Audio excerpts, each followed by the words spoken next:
संसार में सभी चीज़ों का मूल्य हुआ करता है, लेकिन संयम का उपकरण यह पिच्छिका तो अमूल्य हुआ करती है। संयम का महत्व समझने वाले श्रावक ही इस पिच्छिका को दे पाते और ले पाते हैं। संयम का उपकरण यह पिच्छिका देखने में बहुत हल्की है, लेकिन इसे लेना उतना हल्का नहीं है। मुनि श्री विद्यासागर जी महाराज के यह अमृत वचन जीवन में अंगीकार करना उतना आसान नहीं हो सकता है। आज के भौतिकवादी युग में किसी भी व्यक्ति द्वारा गृहस्थ जीवन का त्याग करना कोई मामूली कदम नहीं कहा जाएगा। वैसे भी जैन मुनियों का जीवन त्याग और तपस्या का प्रतिबिंब रहा है। जो तप और त्याग इन मुनियों द्वारा किया जाता है, शायद वह अन्य धर्म व वर्ग के तपस्वी कम ही कर पाते हैं। मध्य प्रदेश के छतरपुर से 2 युवाओं द्वारा इस भौतिकवादी युग का त्याग कर समाज को नई दिशा देने के उद्देश्य से जैन मुनि बनने का निर्णय लिया गया है। विगत 6 वर्षों से बाल ब्रह्मचारी के व्रत का पालन करने के बाद अंकुर भैया एवं बिनी भैया बहुत जल्द ही अब जैन मुनि व्रत का पालन करने जा रहे हैं। भरे पूरे परिवारों से निकले यह दोनों ब्रह्मचारियों की शिक्षा उच्च है। इसके साथ ही परिवार की आर्थिक स्थितियां भी बहुत अच्छी हैं, परंतु मन में समाज को कुछ नई दिशा देने के भाव थे। अतएव इन्होंने इस भौतिकवादी दुनिया को छोड़कर जैन मुनि बनने का निर्णय ले लिया। इसी कड़ी में छतरपुर के जैन मंदिर परिसर में श्री 1008 सिद्ध चक्र महामंडल विधान एवं विश्व शांति महायज्ञ का 26 से 3 जुलाई तक आयोजन किया गया और अब दिल्ली में आयोजित एक बृहद आयोजन में पूज्य मुनि श्री विद्यासागर जी महाराज के सानिध्य में इनके द्वारा मुनि श्री की दीक्षा ली जाएगी। CBN न्यूज को त्याग और तपस्या की मूर्ति ब्रह्मचारी अंकुर भैया से एक मुलाकात करने का अवसर मिला है।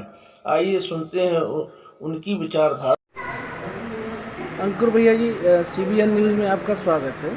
जैसा कि मुझे ज्ञात हुआ अभी अब आप मुनिश्री बनने जा रहे हैं भैया जी से, यह प्रेरणा आपके मन में कैसे आई, कैसे क्या रहा इसका?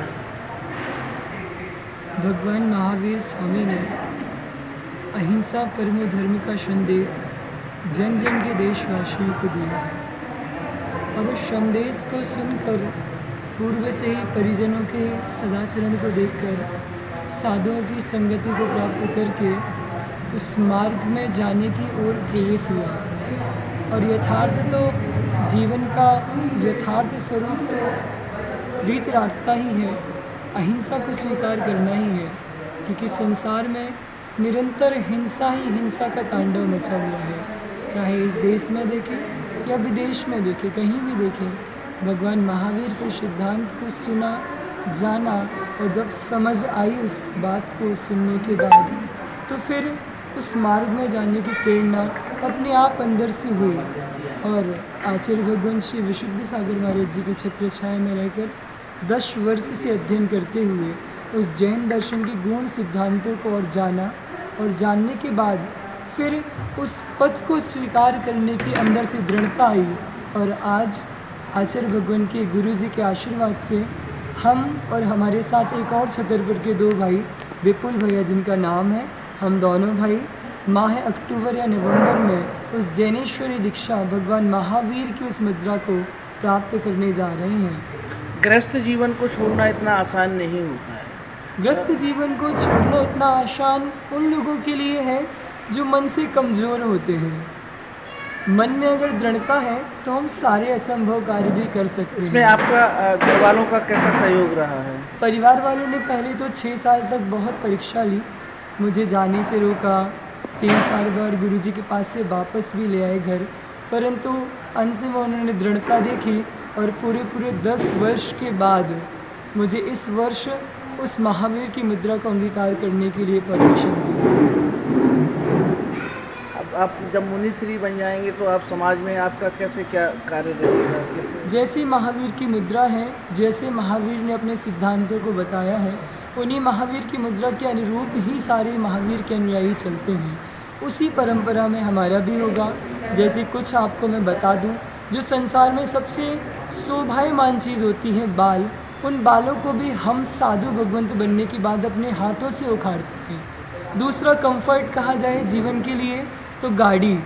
हमारी परंपरा में महावीर ने अहिंसा का उपदेश दिया है। अहिंसा से तात्पर्य मात्र इतना है कि मेरे द्वारा किसी भी जीव के प्राणों का हनन ना हो। तो अगर हम गाड़ी से चलेंगे तो उसमें हिंसा होगी, उसमें अनर्थ व्यय होगा। तो महावीर ने उस वाहन का भी त्याग का उपदेश दिया है। तो हमारे साधु भगवंत सदैव अपने पैरों से ही पूरा देश भ्रमण करते हैं। और तीसरा भोजन, आहार कहते हैं जिसको आगम में। साधु खड़े होकर अपने करपात्र में आहार करता है। उसका कारण ये है कि अगर आप थाली में भोजन करेंगे तो आपको उस भोजन के प्रति ग्रद्धता आएगी। मोक्ष मार्ग विरक्ति का मार्ग है, आसक्ति का मार्ग नहीं है। इसलिए खड़े होकर भोजन करना। चौथा सबसे ज़्यादा कठिन परिचय जिसे कहते हैं शयन।